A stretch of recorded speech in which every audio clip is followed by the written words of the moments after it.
guys. So as you can probably tell from the title, today's video I'm going to be showing you guys my curly to straight hair tutorial and how I achieve my straightened hair. I say straightened in quotation marks because I don't straighten it all the way. I don't really like my hair when it's pinned straight. I like to kind of curl the ends to give it some volume. So yeah. So it's been about 7 months since I last straightened my hair, and as you can see, it has grown a lot. I only straighten my hair, I would say, about twice a year, or for like special occasions. I try not to put too much heat to my hair. My hair used to be really heat damaged, and it took me a long time to get it back to being healthy. But as long as you take the right precautions and you don't over straighten your hair, you shouldn't get damage. So that includes using a heat protectant. I use my heat protectant in the shower. It's a Chi Intense Repair or something like that. Intense Treatment. I don't know. I'm gonna link it down below in the description bar. The straightener that you use, you don't want to put it too hot. The same goes for the blow dryer. So these are the tools that I use. First of all, to blow out my hair, I use my Dyson Supersonic, and I use it with this attachment to just blow out my hair. And when I'm blowing out my hair, I don't like blow it out all the way straight. I know usually when you go to like Dominican salons, for example, they really blow it out like pin straight before they straighten it. No, I literally just blow it out. So with my Dyson, I'll use this type of brush to brush my hair, and occasionally I'll use a paddle brush to get it a little bit smoother. So for my straightener, I've had the straightener since I was in college, and I love the straightener. It was only like 20 bucks, but it's so good. This is the Herstyler Colorful Season straightener. This straightener actually goes all the way up to 460 degrees, but you don't want to style your hair with it that hot because that can give you damage. And for my hair, I use the chase method while using my straightener.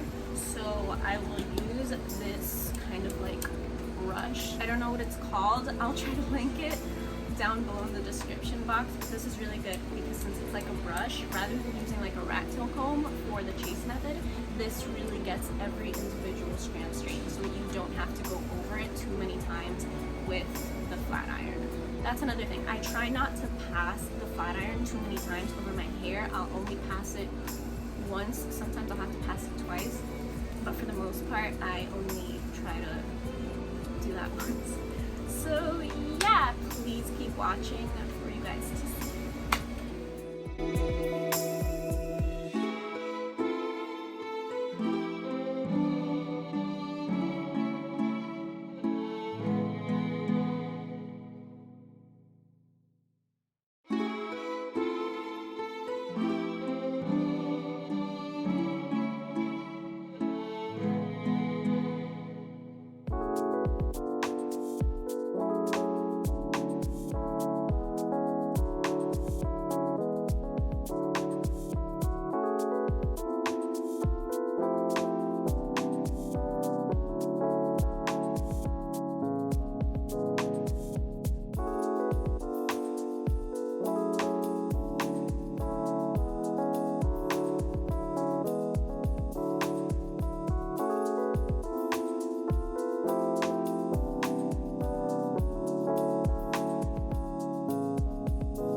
So yeah guys, that was my curly to straight hair tutorial. Please remember to like, comment, and subscribe, and when you subscribe, click on the little bell so that you guys get notifications every time I post a new video. Thank you guys so much for watching. If you like this video and you want to see more like it, please let me know down in the comments and let me know what you thought.